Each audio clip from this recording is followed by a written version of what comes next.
Sean bienvenidas y bienvenidos a la sesión 106 del año 29 del Seminario de Investigación del Área de Educación Superior del Departamento de Matemática Educativa del CINVESTAP, el seminario de los jueves. Bueno, vamos a comenzar esta sesión con una frase que dice lo siguiente: existen, pues, innumerables soles, existen infinitas tierras que giran igualmente en torno a dichos soles, del mismo modo que vemos a estos 7 planetas girar en torno a este sol que está cerca de nosotros. Giordano Bruno, 1591. En esta sesión tenemos el honor de contar con la presencia del maestro en ciencias Felipe de Jesús Matías Torres, quien compartirá con la comunidad los avances de su trabajo de investigación titulado La reivindicación del nolano Giordano Bruno, porque no basta con matematizar el movimiento. Felipe de Jesús Matías Torres ha sido profesor de matemáticas en escuelas secundarias técnicas desde febrero del 2002. Además, cursó el diplomado La ciencia en tu escuela, a la cual le permitió vislumbrar el camino a una carrera académica profunda. Ya nos contará más adelante un poco de ello. Ha participado en diversos congresos nacionales e internacionales, como el Congreso Nacional de la Asociación Nacional de Profesores de Matemáticas en Colima, el Simposio de la Sociedad Española de Investigación en Educación Matemática, el CEIEM, en el 2012, en España, en la Reunión Latinoamericana de Matemática Educativa en Buenos Aires, Argentina, y en los eventos de la Sociedad Matemática Mexicana en el 2014 en Durango, el Encuentro Internacional de Matemáticas en Barranquilla, Colombia, y el North American Chapter of the International Work for the Psychology of Mathematics Education en Arizona, Estados Unidos.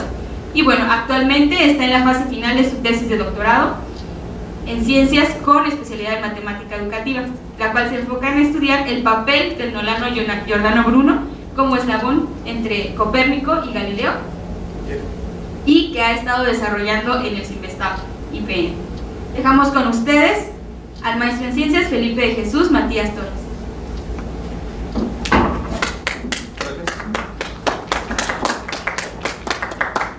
La reivindicación del nolano Giordano Bruno, porque no basta con matematizar el movimiento.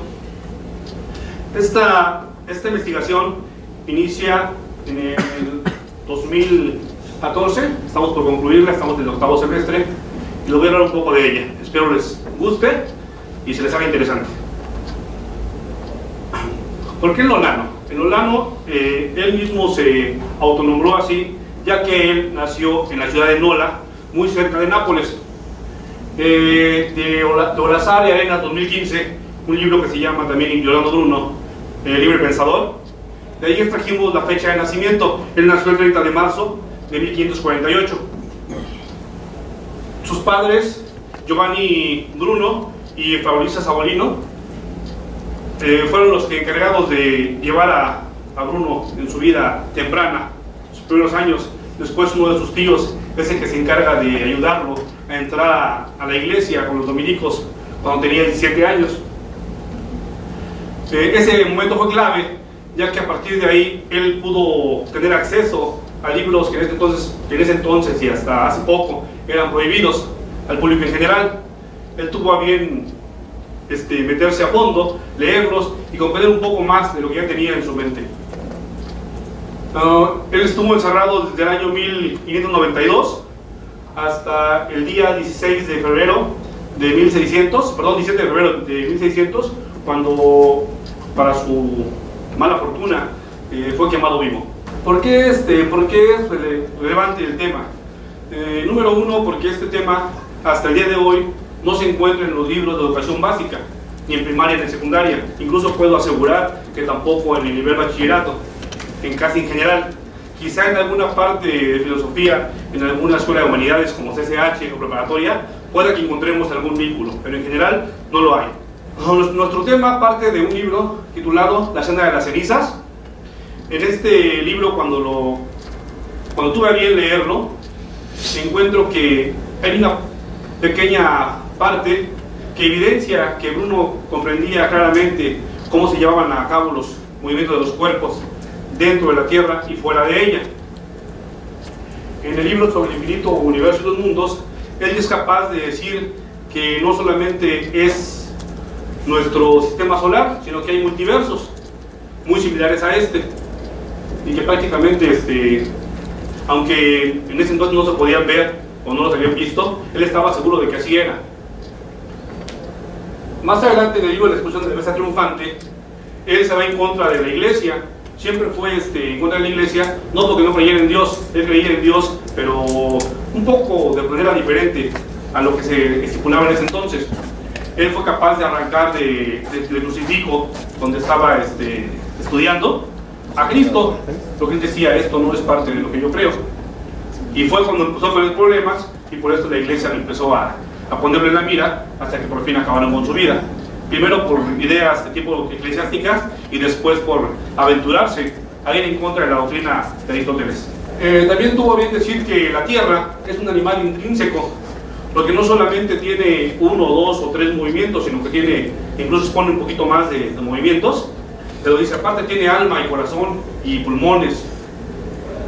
Supongo que ahí se refería cuando hablaba de los volcanes, cuando hablaba de los temblores, todas estas cosas que aparentemente no parecen importantes a la hora de enseñar ciencias.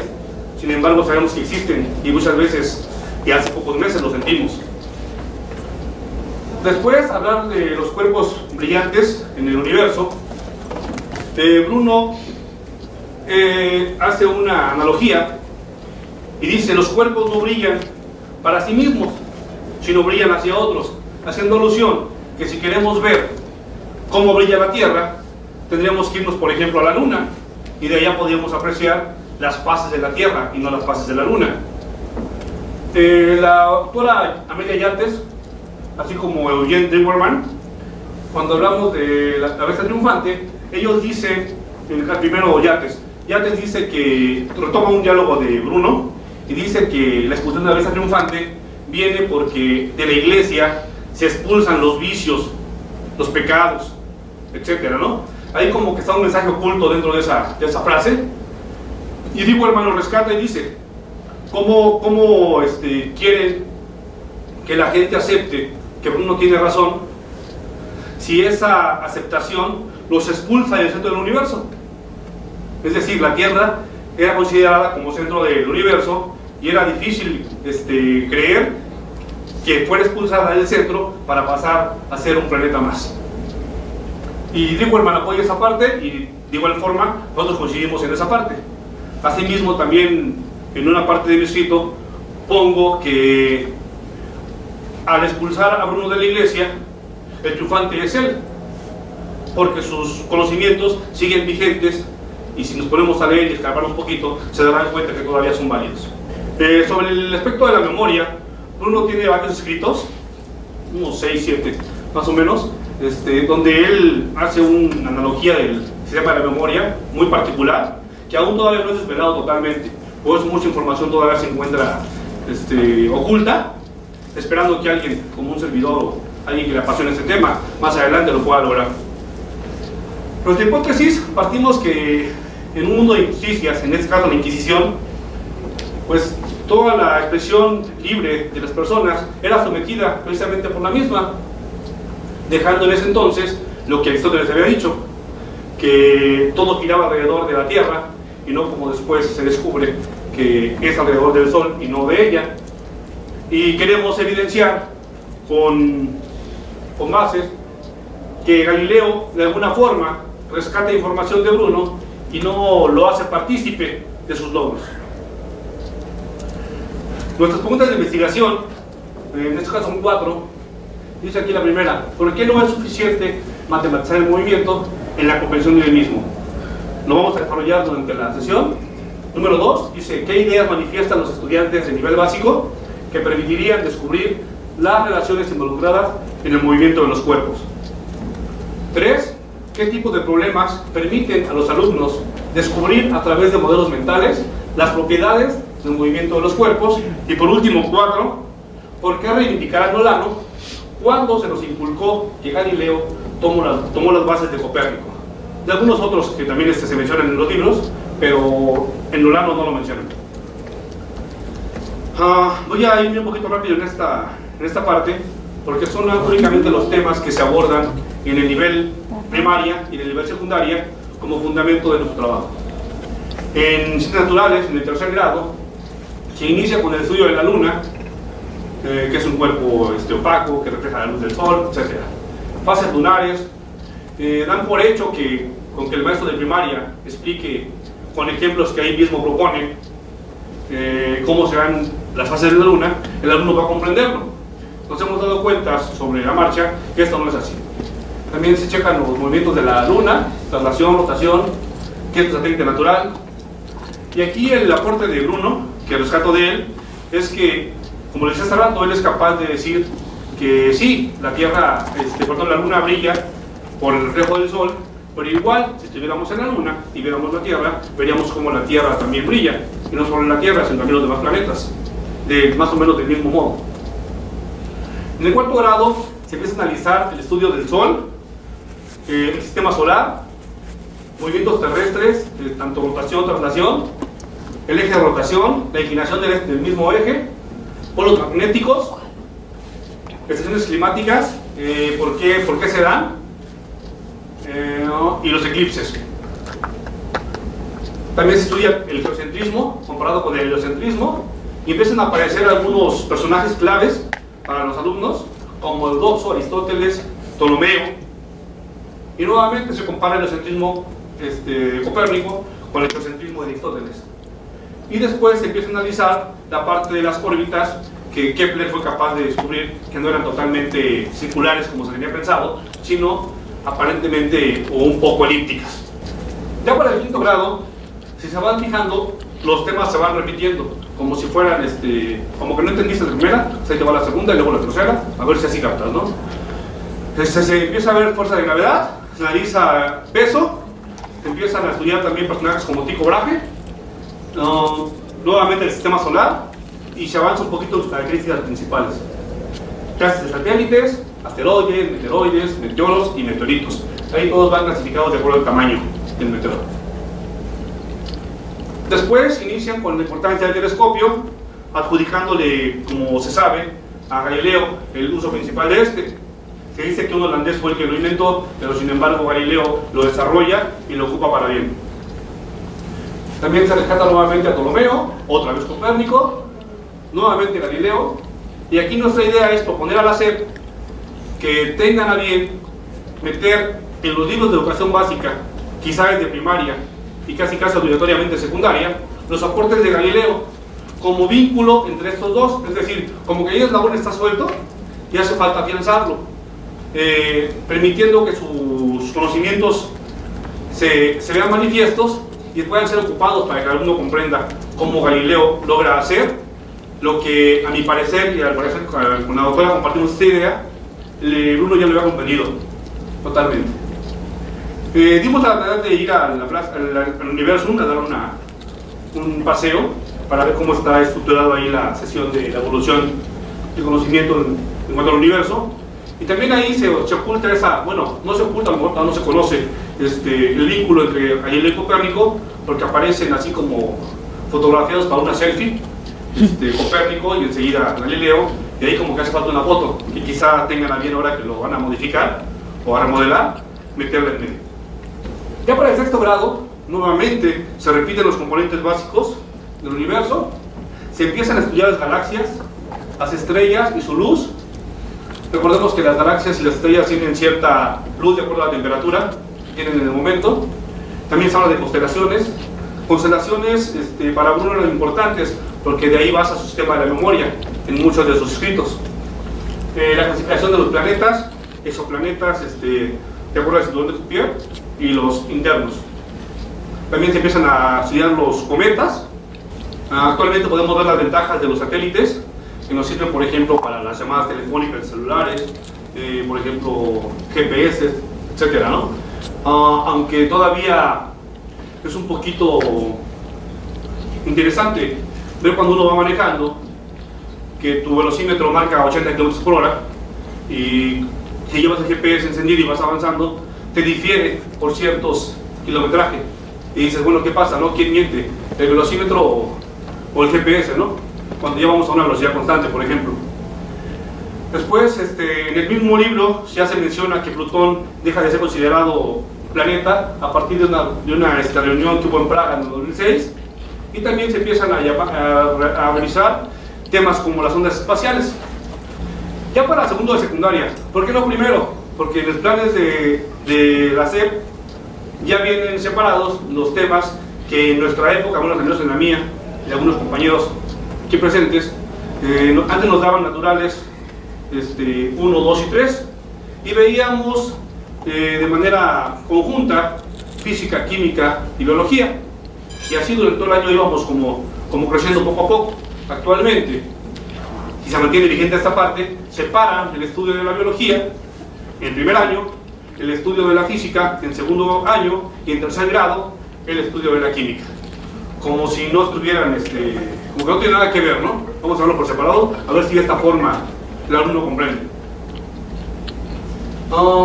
Se empiezan a estudiar en este grado los tipos de movimiento: rectilíneo, uniforme, acelerado, circular, pendular, parabólico, y los descritos por el sistema solar, como el elíptico y el hiperbólico. También es un tema importante para la SEP que el alumno diferencie entre rapidez y velocidad. También que tenga clara el concepto de aceleración, y nuevamente resurgen los temas de personajes históricos como Ptolomeo, Aristóteles, nuevamente Copérnico y Galileo, Kepler y Newton, pero si se fijan ahí, otra vez la ausencia de Bruno, ya en este nivel. Para nuestro marco teórico, vamos a ocupar algunos citos de Moreira, que trabaja con modelos conceptuales y modelos mentales. Basados en Johnson y Lehr, para Moreira, los modelos mentales son aquellas ideas que el estudiante tiene cuando se habla de algún tema en particular, aunque parezca de momento absurda para el experto. Esa idea es con lo que inician los alumnos a trabajar, y a partir de ahí es como se va a empezar a construir el conocimiento con ellos, tratando de llegar al modelo conceptual, que es el que manejan los expertos, o los que ya están como base en los libros.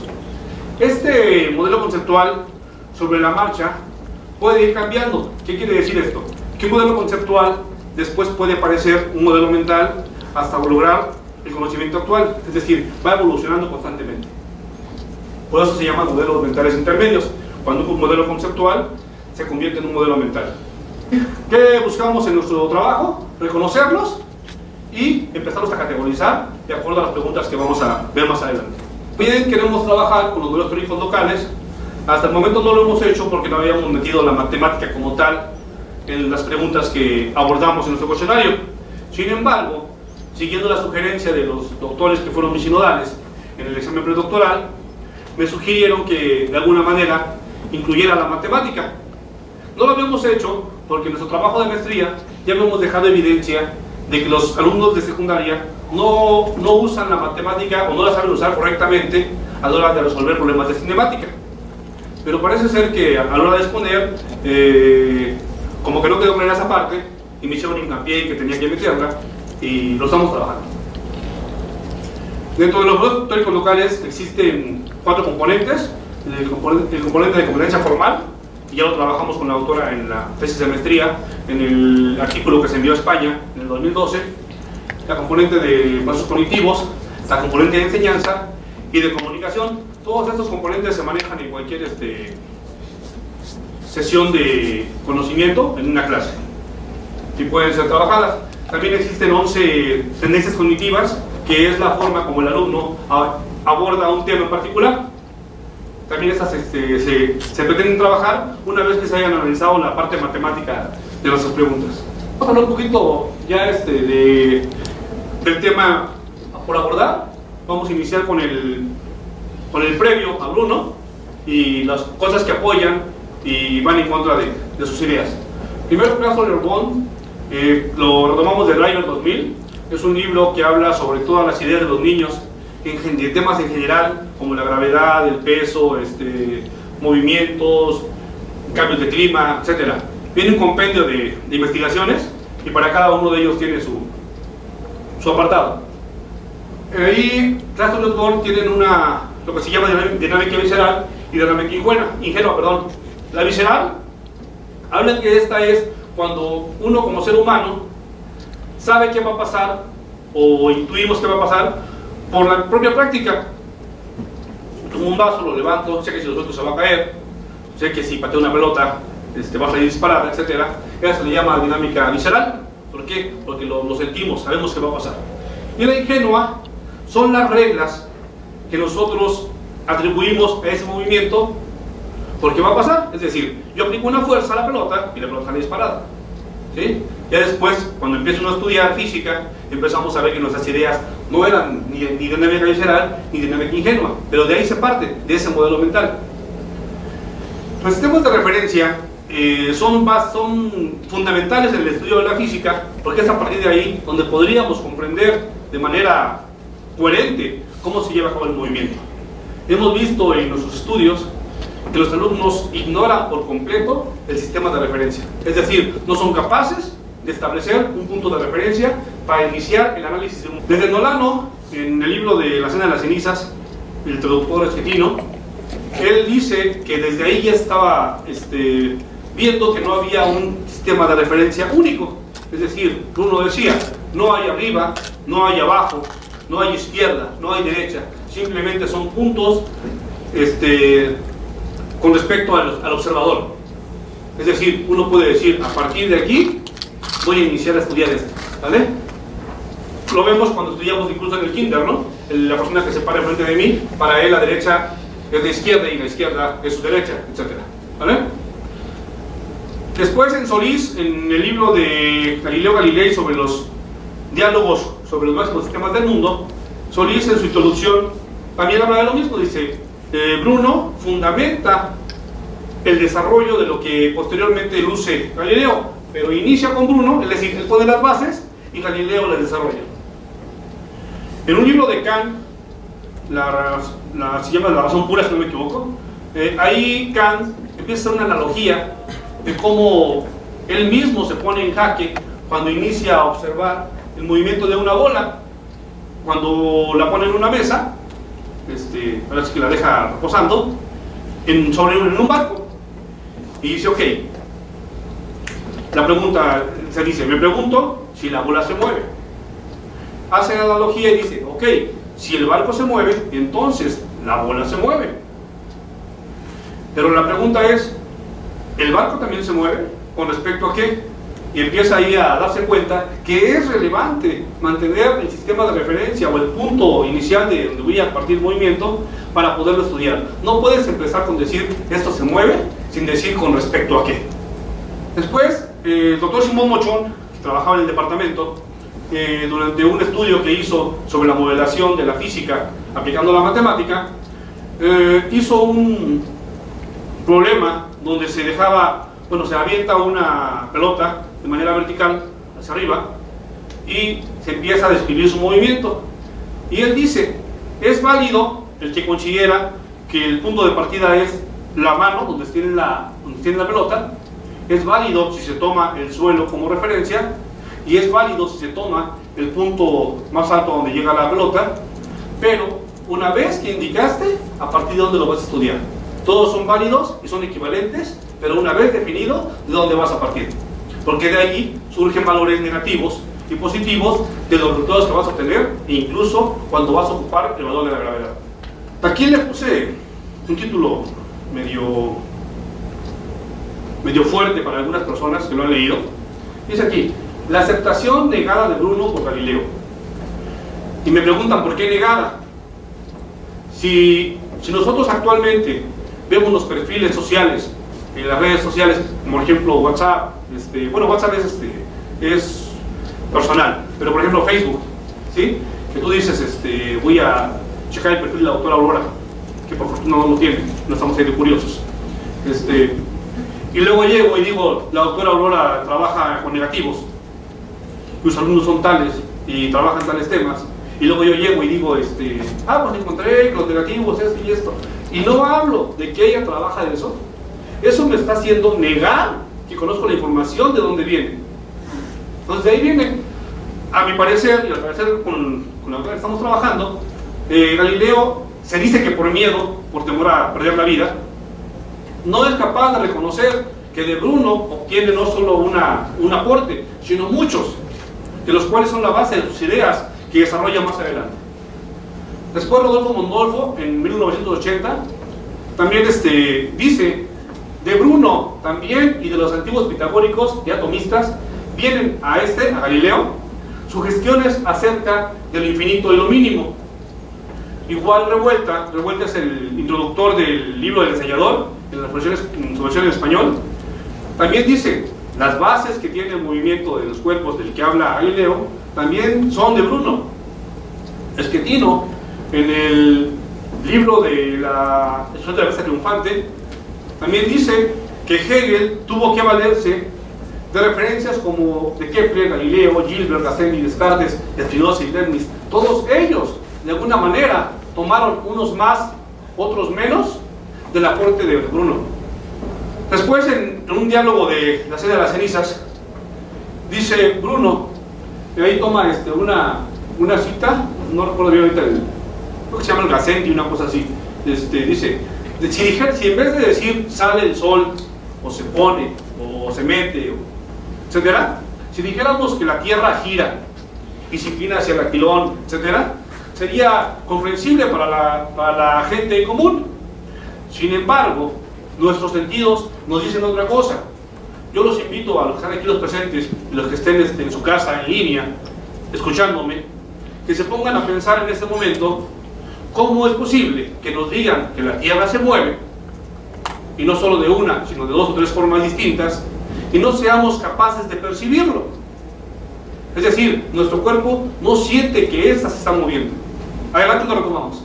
Después, en un libro publicado por Sagan, el libro llamado Cosmos, Sagan comparte la idea de Bruno y dice, cuando nos quitemos esas ideas de decir que el sol se pone, vamos a superar esta parte. Sin embargo, gente romántica que escucha música vernácula, donde dicen, deja que salga la luna y ya que se mete el sol, y sirve para enamorar a las mujeres, o viceversa a los hombres, pues no quieren que esta música deje de existir, y tampoco esas razones, ¿no? Porque además nuestros ojos lo ven, el sol sale y se mete. Es lo que nuestros ojos se dan cuenta, ¿no? Antes de que nos digan que se mueve la Tierra, ¿vale? Después, Hassian, en el 2003, en ese libro, se le da el atributo se le llama relatividad de Galileo, lleva su nombre, al ejemplo que Galileo pone a colación, donde habla de un barco que se está moviendo, del cual se deja caer un objeto, etc. Y descubrimos que es el mismo barco que ocupa Bruno para dar fe de esto. Y dices, ¿cómo es posible que ocupes los mismos y no seas capaz de decir de dónde lo tomaste? El libro de Ángeles Espíritu, que es un artículo del 2015, igual él reclama el aporte de Bruno. Para él, dice, ok, Buridia lo mencionó el ejemplo del barco, también Oresmes, también Thomas Diller, etc. Pero donde se luce el problema, porque es analizado de dos o tres formas distintas, es con Bruno, y se reclama el aporte para él. Coire tiene dos libros donde toca a Bruno, uno que se llama Del mundo cerrado al universo infinito, y los estudios galileanos. Al parecer, cuando escribe el del mundo, ya tenía escrito los galileanos. Sin embargo, si tú lees a Coire, te darás cuenta que de repente luce a Bruno y de repente lo opaca, como que todavía no está convencido de que Bruno tenía la razón o no la tenía. Entonces vas a ver sobre la marcha cómo es capaz de defenderlo y después de ningunearlo y decir, no, este loco no sabía nada de física, mucho menos de matemáticas. Pero en algunos lo ensalza y dice, este fue el primero, hay que tomarlo en cuenta. Ausler, en el 2002, este libro habla solamente de Galileo, pero él sí hace referencia a que Bruno sí tuvo un aporte para el movimiento de los cuerpos, y dice, y le puse experimento mental por no poner una palabra más fuerte, dice que a partir de lo que Bruno hace, Galileo lo retoma, lleva a cabo un experimento mental y dice, ok, tienes razón, vamos a analizarlo. Ya después vemos que él experimenta y se da cuenta que mucho de lo que dijo Bruno es cierto.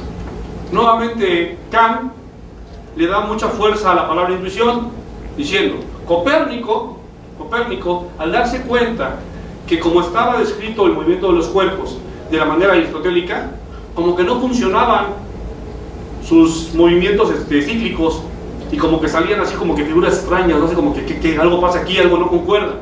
Entonces, por intuición, decide, ok, ¿qué pasa si ahora pongo al Sol y no a la Tierra como el centro de nuestro sistema solar? En ese entonces del universo, ¿no? Ahí se pensaba. Cambia las cosas, pone al Sol como centro del sistema solar y se da cuenta que parece que todo está de manera armónica, funciona. Y de ahí es donde se parte con el nuevo sistema heliocéntrico. En esta parte donde puse sobre la relatividad especial, Bruno habla sobre el movimiento ya dentro de la Tierra y fuera de ella, al hablar en el problema del barco. Esta imagen que tienen aquí a su lado izquierdo, este barco viene como ilustración principal, es como que el centro del libro. Ahí viene esta imagen y empieza a hablar sobre ese barco en movimiento cuando se deja caer del mástil una piedra y decir qué pasa si la suelto. Si se fijan en esta imagen, no vienen marcados ni el barco AB, ni el punto E, ni el A, ni el C. Sin embargo, Bruno los habla, ¿no? ¿Qué pasa si en un barco AB se deja caer del punto E un objeto? ¿Qué pasará? ¿Dónde caerá, no? ¿O qué pasa si del punto C se dispara un proyectil hacia el barco? Sin embargo, cuando tú lees el texto, te das cuenta que la imagen que pone ahí no tiene sentido si no le pones las letras, porque no las trae. Y yo apoyo a Bruno, porque fuera de todo ese contexto, él dibuja nubes, dibuja aire, dibuja partes de la tierra, casas, etcétera, olas. Y a mi parecer nos hace pensar que todo eso que ven ahí se mueve en conjunto. Es decir, aunque el barco se mueva, toda esa, como le llamaba él,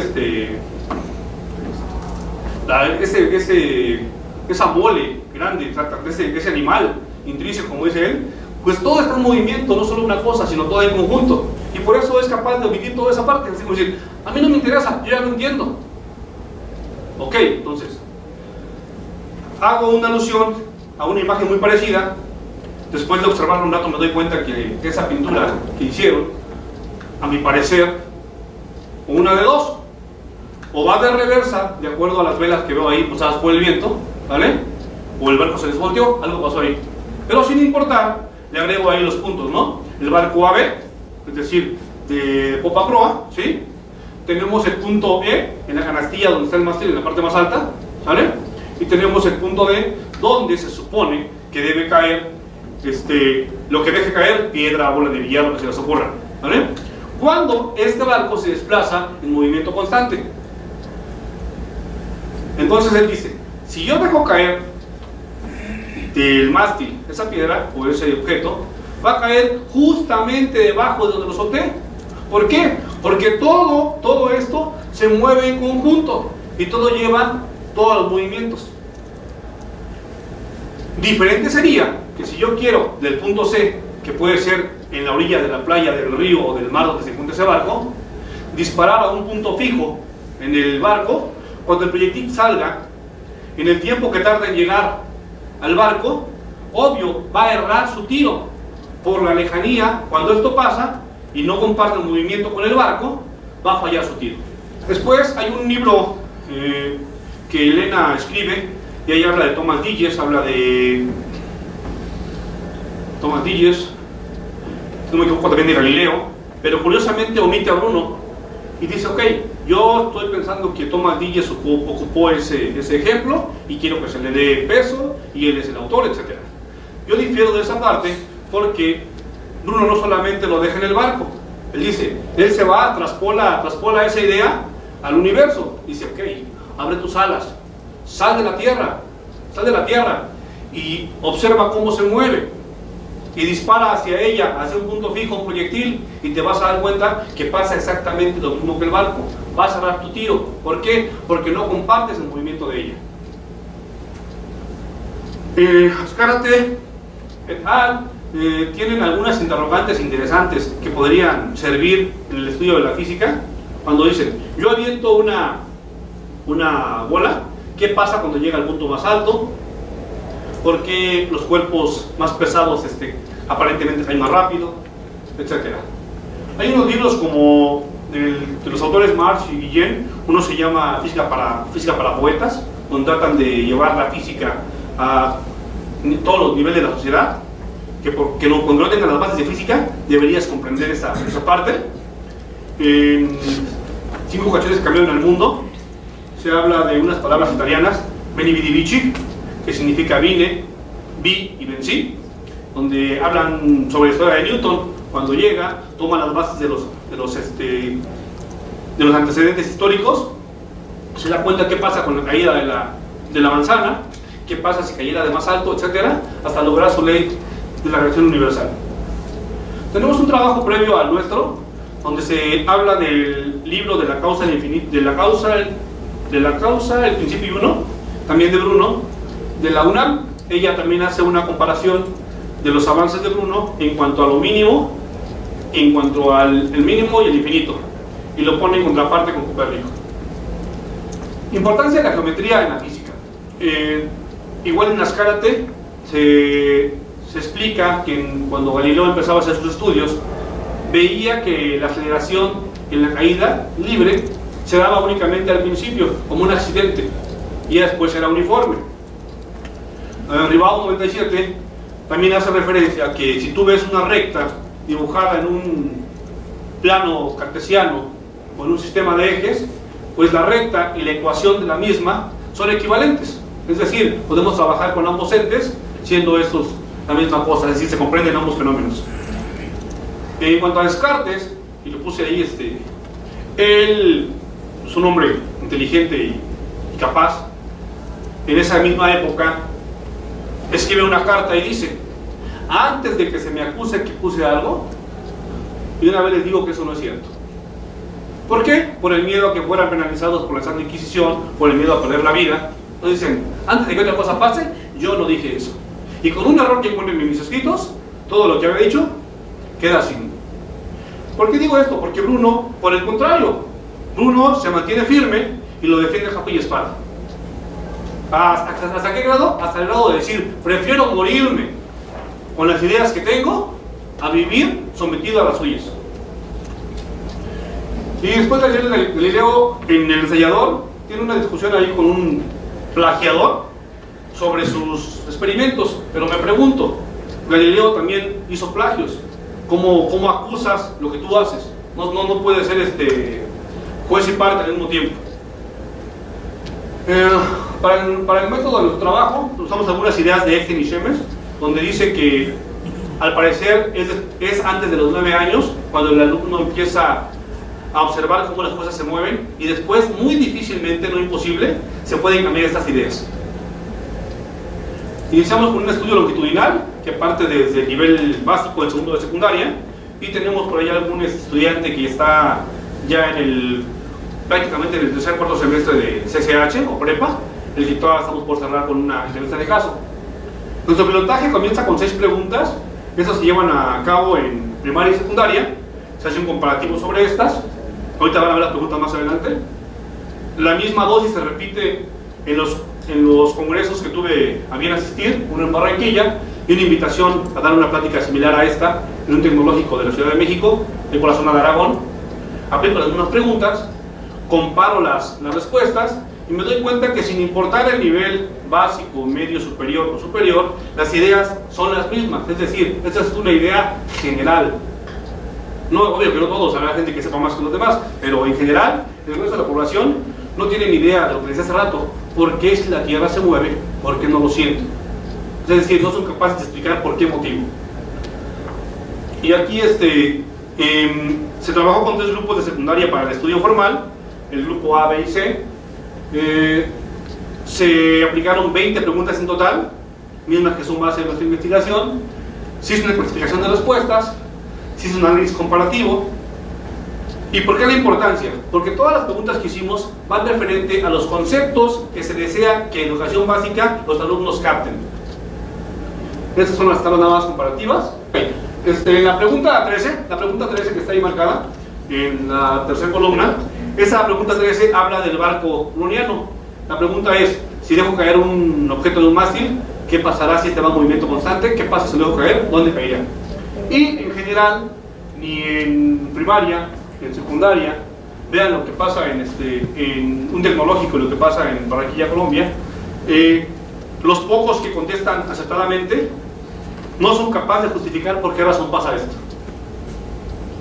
Aquí va de nuevo la aplicación del cuestionario, a dos grupos, al B y al C, así como estaban en esa etapa de clases de física, se les aplicó el cuestionario, y a la se les dio una práctica previa acerca de los aportes brownianos, a ver si esto ayudaba a que en el cuestionario cambiaran sus ideas. Y la pregunta importante surgida de nuestra investigación en todo momento es la que hace rato volví a decirles, ¿no? ¿Por qué si soy capaz de comprender que la Tierra se mueve, por qué no lo siento? ¿Por qué si ya se la compré al maestro de física, que sí que la Tierra se mueve, por qué no lo siento? Y esa es la comparación del grupo de segundo A, B y C. Ahí tenemos en la pregunta 13 una mejora de respuestas correctas, 17 contra 5 del B contra 0 del C. Y aquí pasa algo curioso. Hubo un lapso de tiempo entre la aplicación del A y el B, donde quizás los alumnos pudieron tener alguna interacción o platicar del tema y decir, ponte abusado porque viene esta pregunta y dice contestar, ¿no? Y en el C, pues como no hubo contacto, puede ser que esa sea la razón, porque ninguno contestó acertadamente. Aquí ya vienen las preguntas en forma. Voy un poquito rápido para avanzar. Dice aquí, ¿qué mantiene los grupos en reposo? Algunas ideas en general de los grupos son la ausencia de gravedad, los componentes de los objetos, que nada los mueve, objetos sin vida, la superficie que nos detiene. ¿Cómo defines aceleración? Vas en un carro, aceleras y el carro avanza, dando por hecho que el carro a lo mejor está detenido. Cuando un carro va muy rápido, que está acelerado tu pulso, ahí hablan del pulso cardíaco, algo que va más rápido de lo normal. Es decir, todos nosotros tenemos un parámetro propio de qué es rápido y qué es lento, a nuestra experiencia. Ir a una velocidad más rápida.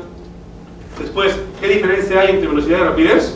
Pues les queríamos que dijeran que uno es un vector y el otro es un escalar, etcétera, ¿no? Pero pues no, son ideas totalmente distintas. Por ejemplo, velocidad va aumentando cada vez más, rapidez desde que inicias. Y así te das cuenta cómo se repiten todas las ideas y no logran captar lo que se supone que queremos captar.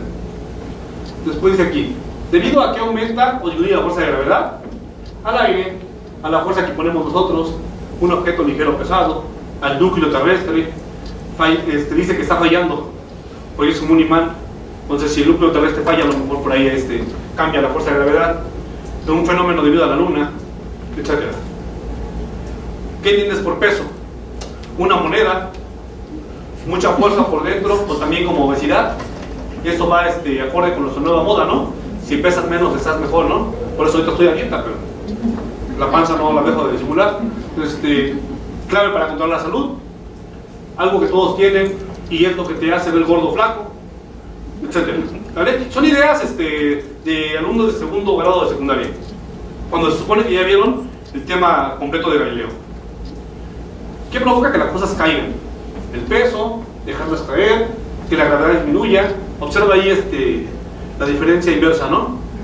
Que caiga otro objeto que se rompa, por el aire, tirarlo sin querer, etc.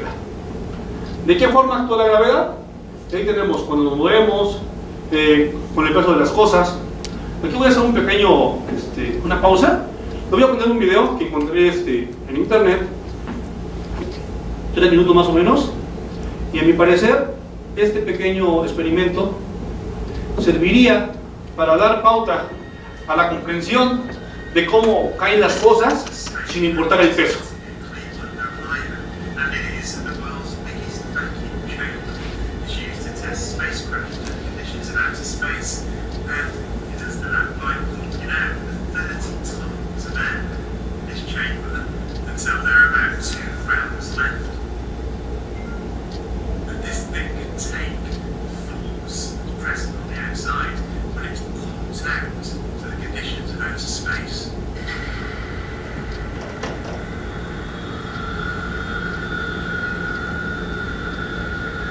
Galileo's experiment was simple. He took a heavy object and a light one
¿Es suficiente?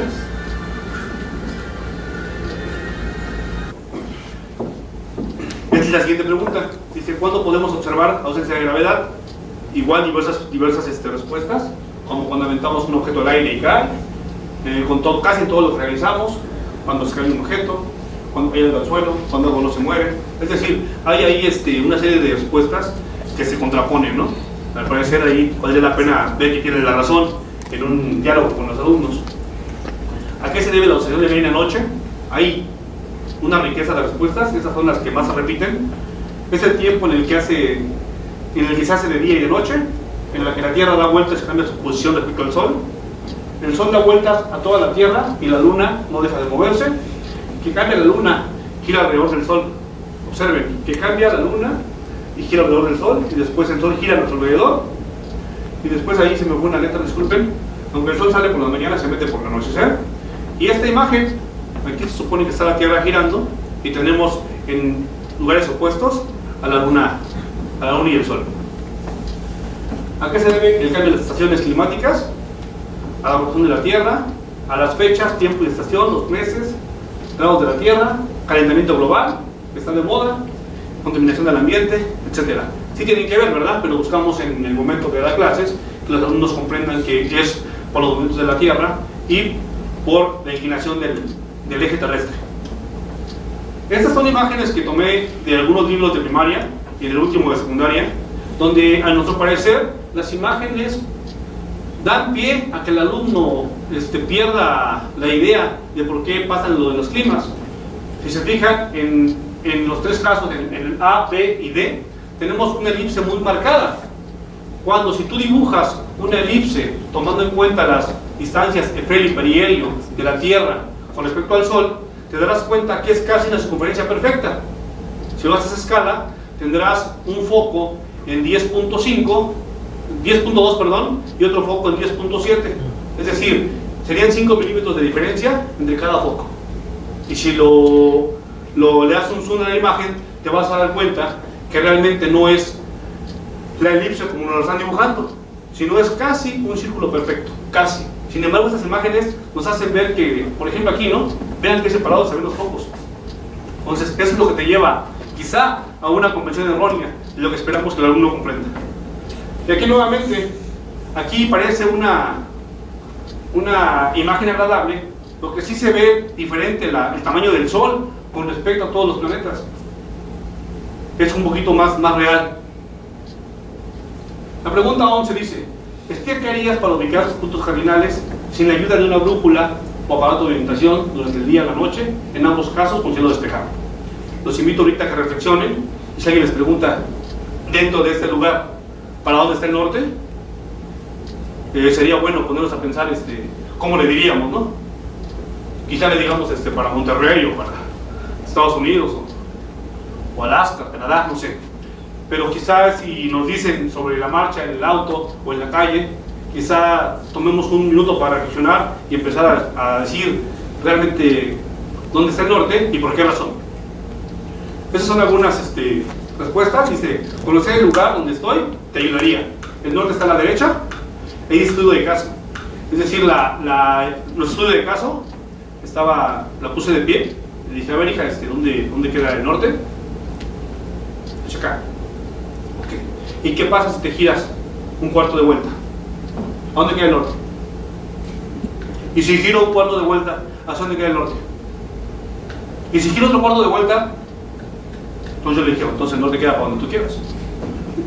Y se vale. Y no solo ella. Son muchos casos que tengo ahí documentados donde no es fácil el común, el grueso de la población, sepa dónde está el norte. Después dice, considerando el movimiento de rotación o traslación, esta rotación, dice, ¿qué pasa si con un cañón se lanza una bala con cierto ángulo hacia el este y después con el mismo ángulo hacia el oeste? Dice, recordar en la Tierra espacios iguales, ¿qué pasará? En general, la mayoría no tuvo la respuesta correcta. Algunos dicen que el viento actuaría en contra de la bala, otros que el movimiento de rotación daría ventaja y a otros le restaría distancia por el propio movimiento. Es decir, si fue lanzada en dirección del movimiento de la Tierra, pues va a avanzar menos, y en contra va a avanzar más, puesto que la Tierra ya dio cierta distancia. Y esta es la 3, la es la pregunta central, es el experimento browniano, donde dice, imagina un barco que se desplaza a velocidad constante desde el mástil, se deja caer una piedra. ¿Crees que la piedra caerá justo en la base del mástil donde lo dejaste caer? El grueso de la población igual no sabe, fuera de que si sabe la respuesta correcta o no, los pocos que contestaron acertadamente no saben justificar por qué pasa esto, nada más dicen que sí, pero no saben por qué razón. Él dice, no porque el barco se está moviendo a una velocidad constante, es decir, no deja de moverse, no porque el viento puede dar hacia otro lado y la desviaría. Algunos muy ocurrentes dicen, no porque la piedra cae, hace un hoyo en el barco y el barco se hunde. O sea, cosas del diablo, ¿no? Que pueden pasar, ¿no? Digo, los chavos se inventan ideas pues asombrosas, ¿no? Que despiertan el diálogo entre ellos. Y aquí están unas imágenes que en particular me gustaron y las estoy presumiendo. Observen la primera imagen. En la segunda ya se ve la piedra cómo empieza su caída. Después, en la tercera, ya va un poco más abajo y se despega un poco más del mástil. Y en la cuarta, todavía va más abajo y va totalmente más separada del mástil. Quizá en la quinta, que no puso, quizá la piedra ya está en el agua, ¿no? ¿Vale? Y acá abajo es la misma situación, nada más que dibujada de otra manera. Y tengo de esas como unas 5 o 6 imágenes igual de simpáticas. La 14 dice, si estás de acuerdo que la Tierra se mueve, ¿podrías explicar o hacer un dibujo que represente dicho movimiento? Hay algunas opciones. Aquí se ven 2 movimientos. Observa cómo tiene el movimiento de la Tierra. ¿Vale? Y esa es una cosa particular, porque si tú te pones de pie y observas el Sol, ¿realmente crees que la Tierra está girando de esta forma? Porque el Sol pasa justamente por arriba de tu cabeza. Entonces, aunque parezca así como que de locos, es válido, poniéndote de acuerdo a partir de donde estás tomando esa referencia. ¿Vale? Igual, crees que estás en una rueda de hámster por la parte de afuera, ¿no? ¿Vale? Después dice, ¿crees que la Luna tenga luz propia? Variedad de respuestas. Una sí, porque al anochecer no se acerca al Sol. O sea, como no se acerca del Sol, pues ahí da su luz. Después sí, porque es un satélite natural. Sí, por eso sale la Luna y alumna de noche. Es como una estrella. Sí, porque es una de las más grandes estrellas como el Sol, etc. Variedad de respuestas. El estudio de caso que tenemos dice que la Luna hace creer que la Luna es translúcida. Entonces, al estar entre el Sol y la Tierra, el Sol atraviesa con su luz a la Luna y es lo que vemos. No el reflejo, sino que atraviesa la luz de la Luna y es la que nos da. Y no solamente fue uno, fueron como 3 casos similares. Aquí dice, ¿sabes a qué se deben las fases de la luna? Ahí otra vez un buen de respuestas. Es importante aclarar que este tema se ve en tercer grado de primaria y se pide que se haga un ejemplo con una pelota y con el centro de la persona que tiene la pelota, con una luz desde un extremo, y se empieza a girar para que los demás vean las fases. Incluso está replicado en Universum este experimento, y de verdad no se aprecia nada bien cómo se dan a cabo estos fenómenos. Tengo un video que un compañero de italiano me hizo favor de elaborar para esta sesión. Espero que les guste.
Ok, aquí en la 17 dice el problema del tren a velocidad constante.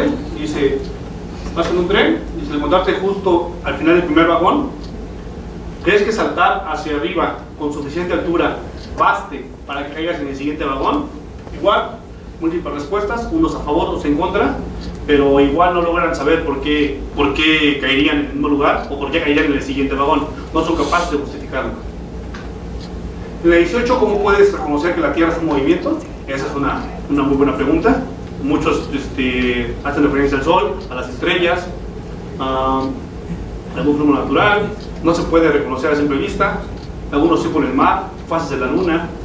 Se mueve tan lento que no podemos sentir. Otros que se mueven muy rápido, etc. Después, la 18, les pedí que realizaran un dibujo que represente la posición de ellos sobre la Tierra. Igual múltiples opciones. Observen como unos pueden considerar que la Tierra es plana, otros que es así como una media luna o completa, ¿no? Algunos fueron capaces de dibujarse debajo del planeta, de cabeza, sin problema, es decir, ya saben que no se van a caer, ¿vale? Cuando una persona vive en los polos, por ejemplo. Y la última, que era obligada, ¿sabes quién fue Giordano Bruno?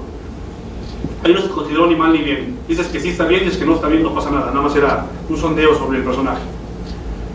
Como les comentaba, el estudio del caso se tomó en cuenta a la alumna porque era muy parlanchina y de alguna manera buscaba contestar las preguntas. De alguna forma era, buscaba siempre contestar sin quedarse callada.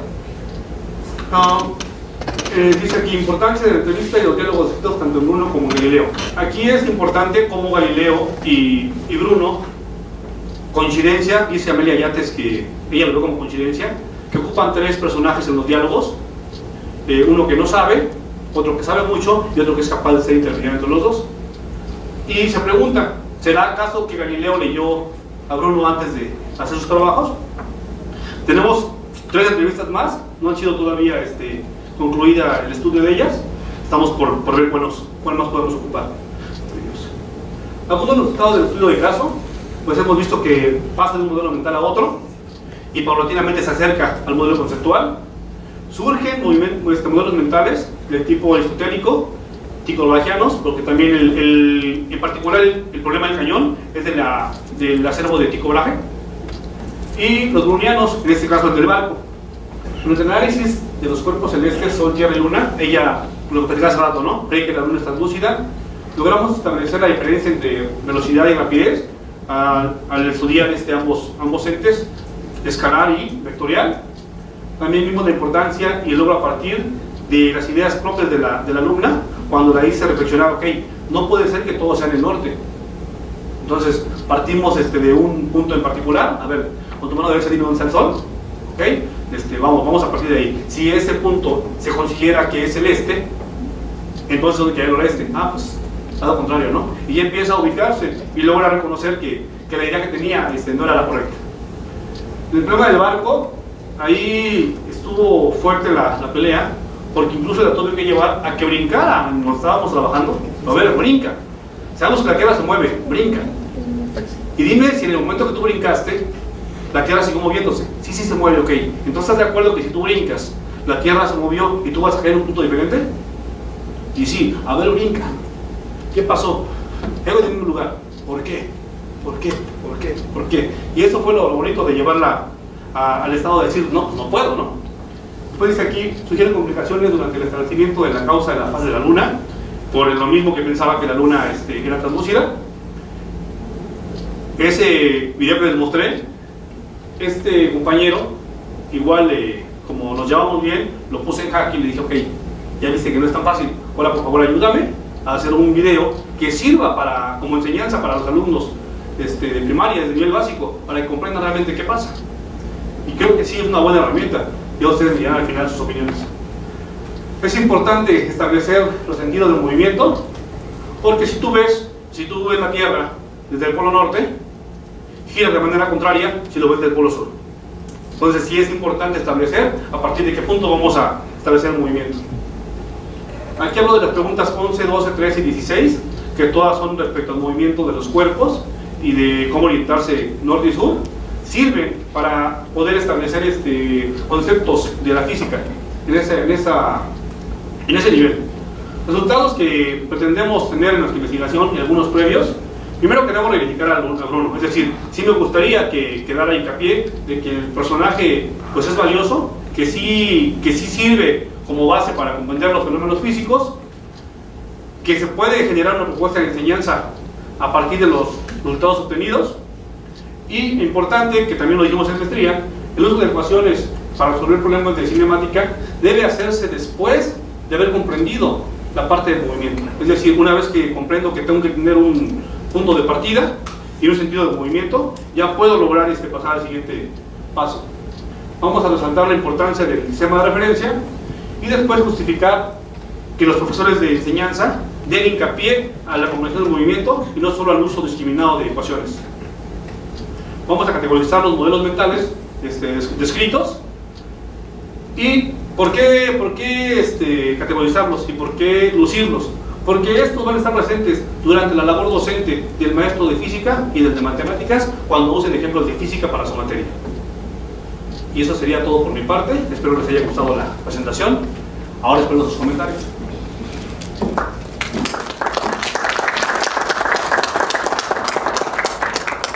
Ahora por favor despierten. Bueno, pues agradecemos a Felipe, al maestro de ciencias Felipe, por su presentación. Y bueno, pues vamos a pasar a la sesión de preguntas y comentarios. ¿Qué tal? Buenas tardes. Bueno, primero que nada, comentar que el trabajo que estás presentando pues, es muy interesante, porque de alguna manera haces divulgación de la ciencia en los niños, en los estudiantes de primaria y secundaria, que lamentablemente es muy pobre la cultura científica que hay en México. Por eso felicito tu trabajo. Por otro lado, hay un programa que actualmente en la nueva serie de Cosmos, que la dirige Tyson de Gris, admirador de Carl Sagan. Y él, de alguna manera, también reivindica a Nolano en su presentación. Él habla de las aportaciones que hizo Nolano al estudio de la ciencia, sobre todo de el origen y la evolución del universo. En esta serie aparece Nolano y se habla un poco de su historia, de qué fue lo que contribuyó. Contribuyó en que dijo que la Tierra no era el único lugar del universo, que había otros astros fuera del sistema solar, planetas y otros mundos. Entonces, no sé, sería un antecedente también para tu trabajo incluir esta, o comentar esta presentación, que se complementaría con la intención de tu trabajo, que es mostrar y reivindicar a Nolano como una persona que contribuyó a la divulgación, bueno, no a la divulgación, al desarrollo de la ciencia, sobre todo del universo, por un lado. Y en ese sentido, pues, me parecería pertinente incluir el comentario de esta serie en tu trabajo. Gracias. Ok, en esta parte te comento que gracias a una compañera tengo la información que me comentas, fue analizada en su momento cuando quise lucirla en el trabajo del proyecto doctoral. Se me sugirió tratar de no manifestarla de un inicio, porque parece ser que tomamos la idea de ahí y no de los libros. Sin embargo, como tú dices, el aporte es bueno, incluso vienen dibujos animados que atrapa la cuestión de los niños, y las imágenes no son tan fuertes como para que ellos no las soporten. Creo que el personaje es de verdad vasto e interesante. Te agradezco tu comentario. Gracias. Es interesante escuchar y sobre todo mostrarnos una presentación, este trabajo de personajes que no son muy sonados. Casi por lo regular todas estas situaciones de movimiento siempre ponen siempre a Galileo, a Copérnico y Newton. Y son los únicos personajes que aparecen prácticamente en los libros de texto y no dan lugar a la polémica o al conocimiento de en qué se basaron, incluso el mismo Newton en qué se basó para poder llegar a sus conclusiones, y sabemos que Newton trascendió en todos los tiempos y hasta la fecha, pero hay otros personajes que trascienden por un cierto comentario que otro personaje después los utiliza para salir y proyectarse más adelante, y muchas veces se pierden en el tiempo. Entonces, pues en lo personal a mí me parece una excelente idea siempre mostrar a los que han aportado algo y que ese tipo de conocimiento pues sirvieron de base para los otros que en tiempos futuros lo utilizaron, lo mostraron, pero quizás no les dieron la misma trascendencia y se pierden en el tiempo. Te felicito por tu trabajo y pues no, felicito. Estuvo bien. Ahora quisiera preguntar al grueso de la población que están aquí presentes, ¿qué pensaron durante la plática? Es decir, ¿hubo conocimiento que permitió comprender algunas cosas que quizás tenían por ahí vagas en su mente? Y no digo de hoy, no hablo de nuestra actualidad, hablo de nuestra niñez, cuando nos preguntábamos la Tierra se mueve, ¿por qué? Me gustaría hacer algún comentario en particular de cualquiera de ustedes que me dijera qué pasa por su mente o qué pasaba en su niñez, y si esto de alguna forma repercute actualmente en su vivir. Mira, yo estaba viendo las imágenes que pusiste de los dibujos y me llamaba la atención mucho algo que yo me preguntaba cuando era niña, que era si los planetas estaban en el mismo plano o no. Porque cuando te dejaban el trabajo del sistema solar típico, pues estamos en el mismo plano, y resulta que la realidad es muy diferente. Entonces, esa es una de las cuestiones que cuando yo veo y sigo viendo las imágenes que siguen poniendo en los libros de texto, me causa cierta molestia, porque nos alejan de la ciencia, o sea, nos alejan de lo que realmente es.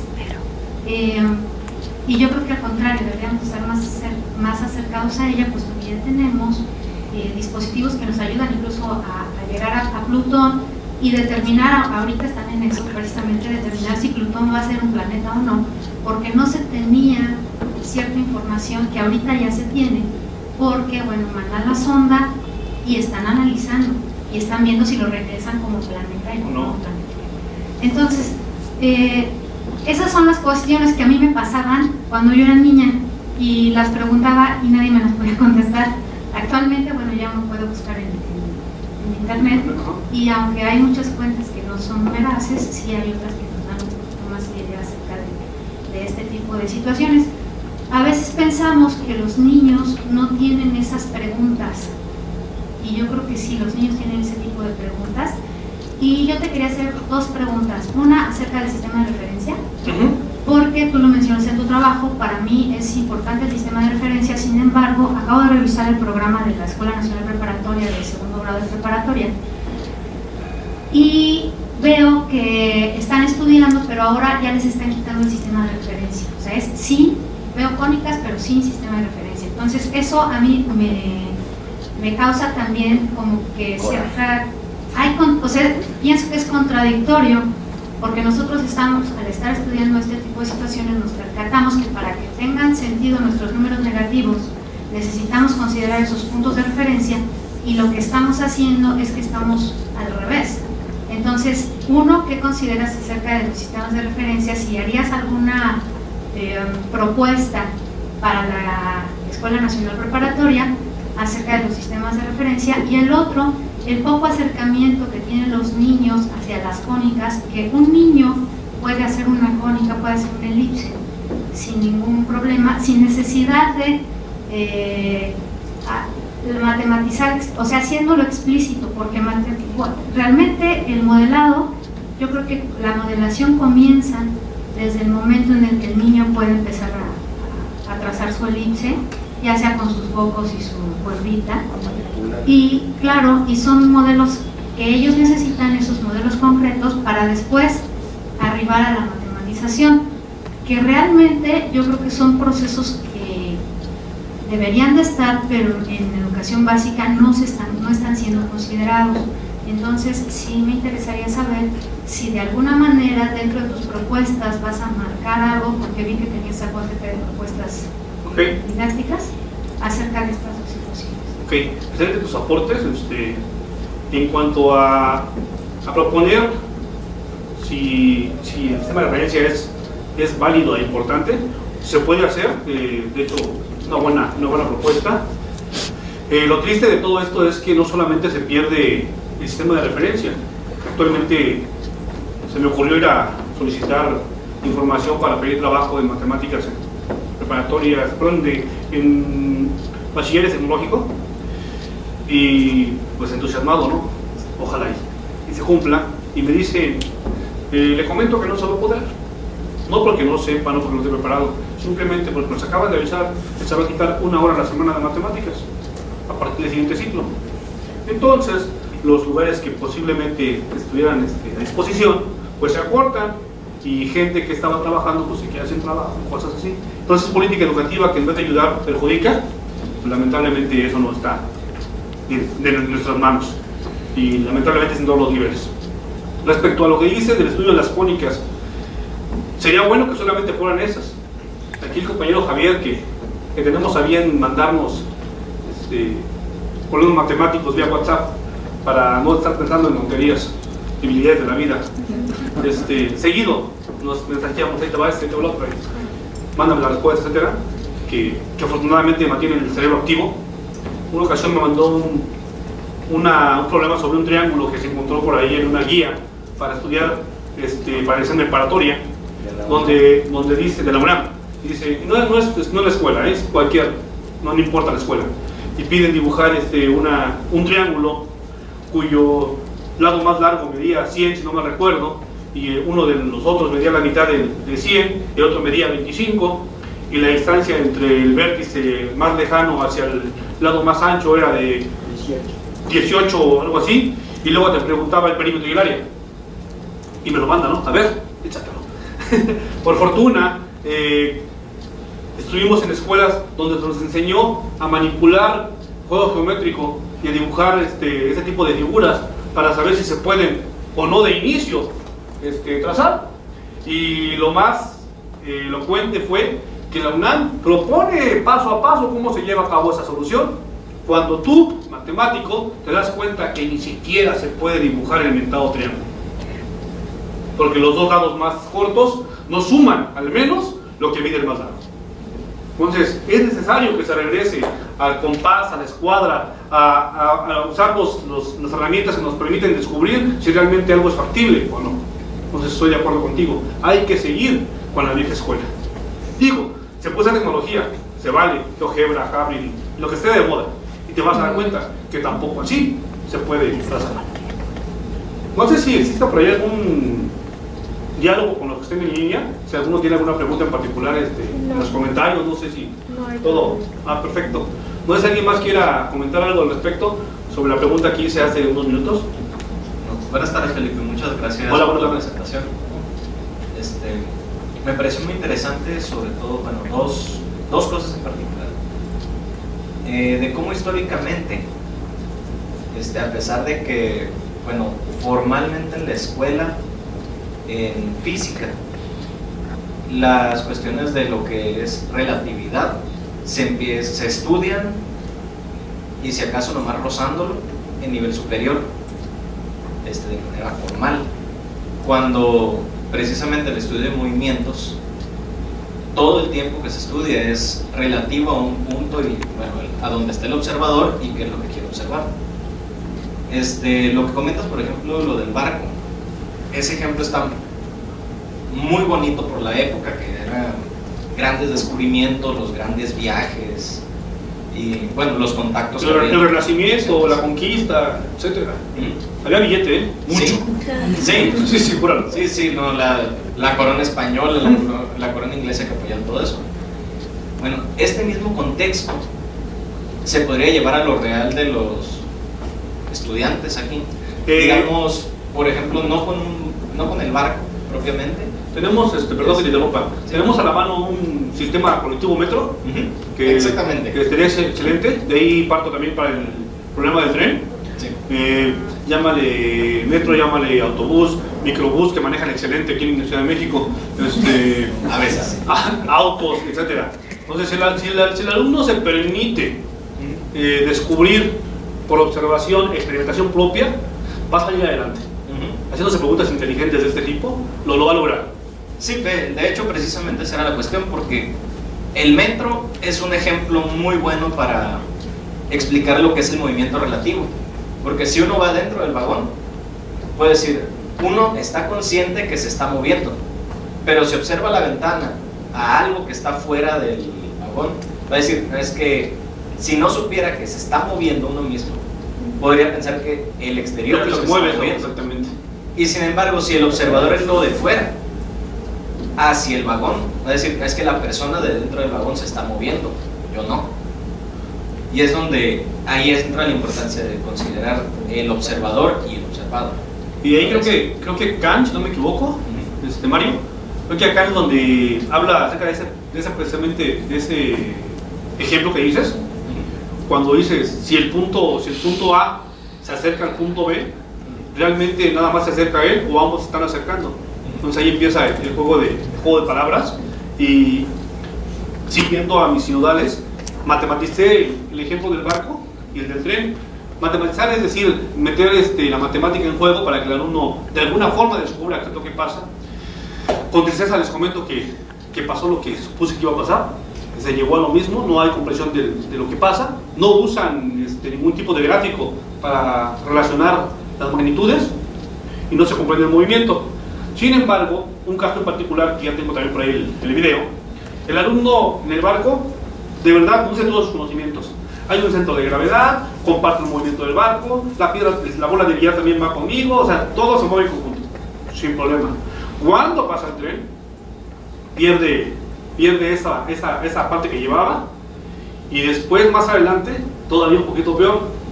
Si voy adentro del tren, porque dice, yo he ido en el metro, y he brincado, y caigo en el mismo lugar, y me convences, o sea, estoy de acuerdo contigo, voy a caer en el mismo lugar.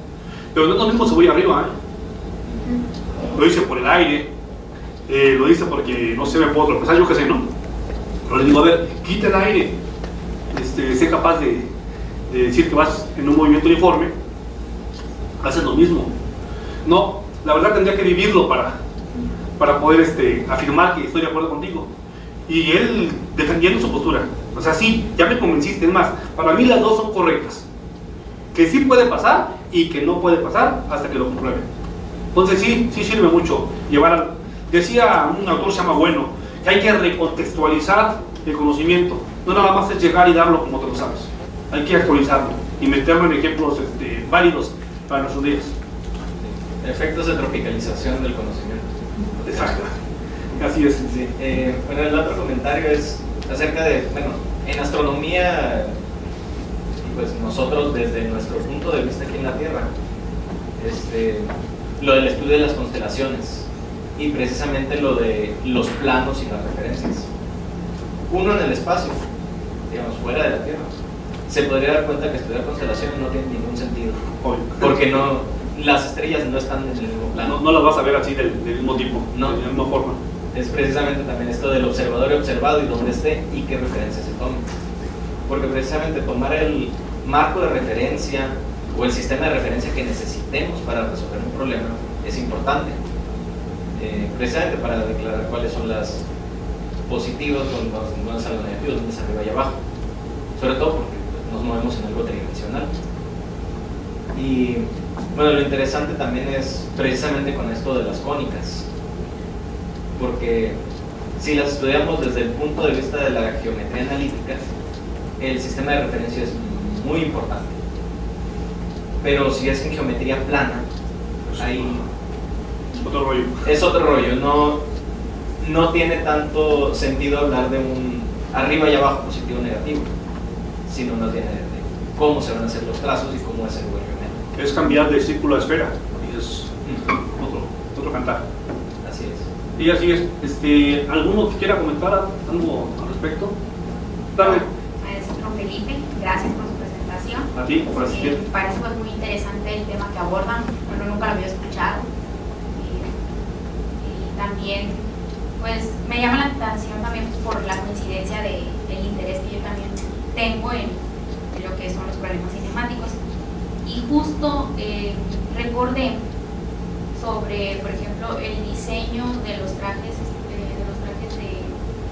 de gravedad que utilizan los soldados.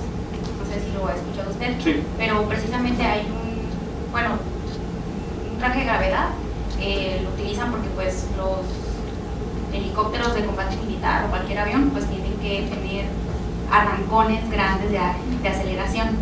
Entonces, como nosotros somos una masa de agua y órganos movibles, a cambios bruscos de aceleración, pues nos podemos morir. Entonces, por eso presionan lo que es las piernas para que la sangre sea al cerebro y pues no se nos nuble la vista, etcétera, ¿no? Entonces, hay un libro, porque yo estudio lo que es en el nivel de ingeniería, y también hay esos detalles de que la rapidez es una cantidad escalar y la velocidad es vectorial, y de verdad así me vino a la mente también mi tiempo de estudiante esas concepciones que tenemos. Y precisamente ahí en ese libro de mecanismos de Norton, investigador estadounidense, dice que la aceleración, el cambio de aceleración, el sacudimiento en lo que son máquinas, no se puede percibir por la vista. Incluso, por ejemplo, pues el cambio de posición a velocidad y el orden de variación a aceleración no se puede. Y también, por ejemplo, aquí en Sinvestado el doctor Cantoral también tiene unas cosas de la tercera derivada, una pregunta que él menciona. Pero justamente esa parte desde la cinemática, y ya cuando te vas al estudio dinámico de cualquier máquina, no se puede percibir. Y claro, pues este tipo de trabajo, que es, a mí se me hace muy novedoso, como que trata eso, o sea, de hacernos pensar. Cuando hacen las preguntas, yo me quedé, a lo mejor quiero que te guste. Fíjate que algo, lo que yo amo de esta investigación y del trabajo que hago como maestro es despertar el interés en los alumnos, y yo les digo, yo me voy satisfecho si llegas a casa con tu mamá y le dices, mamá, hoy pensé. Déjate de que se aprendiste o no aprendiste, eso es lo de menos. Y tú llegas, mamá, hoy pensé, tu mamá te va a agarrar a besos. Eso es lo bonito de esto. Exacto. Y sí, por ejemplo, hablando del sistema de referencia, otra vez por mi tipo de trabajo, bueno, en el diseño de cualquier máquina, mecanismo, sea móvil, en estructura como un edificio, o sea, en movimiento, requiere el sistema de referencia. O sea, es vital porque, o sea, eso necesita para ver qué tipo de fuerzas intervienen y desgastes, rozamientos. O sea, en el caso de este tipo de diseño, sí es muy necesario. Es obligatorio. Es obligatorio. Y el tipo de respuestas que dan, creo yo, pues por clases de física que también tiene mecánica general, también se sigue presentando. O sea, es algo que sí necesitamos ver. Gracias. He leído tu trabajo porque soy tu tutora, pero no había visto el detalle de la investigación. Entonces yo lo que quiero señalar son dos cosas.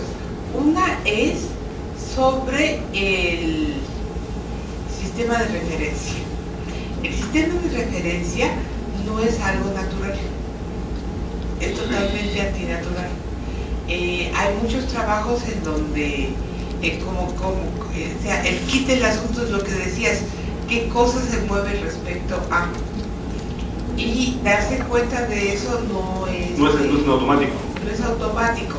De hecho, el sistema de referencias de Descartes, el sistema de referencia de Euler, de L'Hopital y de todos aquellos, era solo una recta, no era la otra, la perpendicular. Por eso es que ellos en lugar de tangente hablaban de subtangente, por ejemplo. Y no es no es natural que se pudo hacer variable compleja sin un sistema de referencia cartesiano. Entonces, sí es importante señalar, no que no puedan los estudiantes, sino que es un problema cognitivamente complejo el establecimiento de un sistema de referencias que precisa, previo a poderlo establecer una variación. Y la variación es qué respecto de qué. Entonces sí, por ejemplo, me gustaría que en tu escrito modularas eso. No es que ellos se equivoquen, es que es un obstáculo epistemológico, de hecho, ya reportado. Y por otro lado, de las preguntas que haces hacia los estudiantes, queda clara la intención de por qué esas preguntas. De hecho, tú lo que estás preguntando es aquello que tus referencias bibliográficas te indican. Así es. Pero sería mejor que fuera muy explícito que las hipótesis epistemológicas para el diseño de tu cuestionario fueron tales y tales y tales y tales y cuales. Quizá en esta parte, doctora, si me lo permite, esos conceptos que actualmente manejamos así como de manera abierta, el estudio de maestría se manejaba de manera precisa y ocurrió casi prácticamente lo mismo, por eso decidimos hacerlo de esta forma. No, yo me refiero al reporte de investigación. Ok. O sea, me queda clara la intención, el porqué de la pregunta. Tú estás preguntando en términos de una concepción de alguno de los autores que leíste. Así es. Entonces, en el reporte pone explícitamente cuál es las hipótesis epistemológicas que permiten hacer el cuestionario. Ya, un complemento para que se entienda. Porque de otra manera es así como que pues, como que están perdidas. Como que quién sabe por qué se te ocurrió preguntar. Ok, sí, está muy bien. Y también te recomiendo el que no hables de que los estudiantes se equivocan, porque nuestro problema como matemáticos educativos no es señalar si se equivocaron o acertaron, sino más bien qué hicieron. Reportar las ideas. ¿Qué hicieron y cuáles son las concepciones? Que sí lo dices. Sí. pero en tu discurso sí está mucho esto. Yo también le digo Enfatizado mucho a esa- mis alumnos a calificar. Yo también les digo mucho a los alumnos, cuando estás haciendo investigación, no eres No maestro. juzgues. No eres maestro, no pones paloma ni tache. Más bien te preguntas el porqué de esa respuesta. Entonces serían mis comentarios a partir de tu presentación, como quieran. Seguido tu trabajo, que por cierto este semestre ya no hicieron llamado de tutorías, ¿verdad? No, yo creo que como quiero pensar que las tutorías surgieron a partir del atraso que teníamos los estudiantes de mata educativa, no sé si de los demás, que íbamos a destiempo con respecto al predoctoral, y era así como que una presión a todos para terminar en tiempo y forma, y creo que a partir de que uno termine el predoctoral, estoy pensando que fue así, ya como que nos sueltan, porque no hubo otra cita. De las tutorías es porque en la recomendación de la evaluación anterior del PNPC se pidió que se hiciera una bitácora o reporte del avance, seguimiento de los estudiantes, sí, entonces no, por un tutor, no. además de su director. Sí, no, ya no supe por qué. Entonces es algo que debería seguir. Sería bueno comentarle al coordinador actual a ver qué. Seguirlo haciendo en términos de. Bueno, pues por un lado es interesante ver la función de esa actividad de tutorial, porque no es platicar sobre los aspectos teóricos, metodológicos de tu trabajo, sino más bien cómo te sientes respecto de ser estudiante, de estar aquí, qué te hace falta para que tu trabajo vaya siguiendo. Y bueno, a ti y a tu directora, pues los felicito por el trabajo, Gracias, está muy interesante.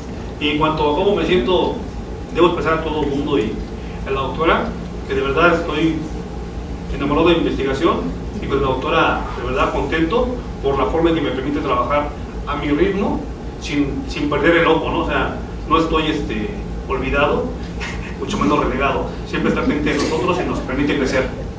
Esa es la comentario. Bueno, pues agradecemos nuevamente a nuestros ponentes de haber compartido con nosotros los resultados de su línea de investigación y la retroalimentación que todos los compañeros y doctores han dado a su trabajo. Y bueno, para finalizar la sesión, vamos a compartir con la de reconocimiento al maestro en ciencias Felipe de Jesús Matías Torres por su conferencia, la reivindicación del Nolano Giordano Bruno, porque no basta con matematizar el movimiento. Gracias.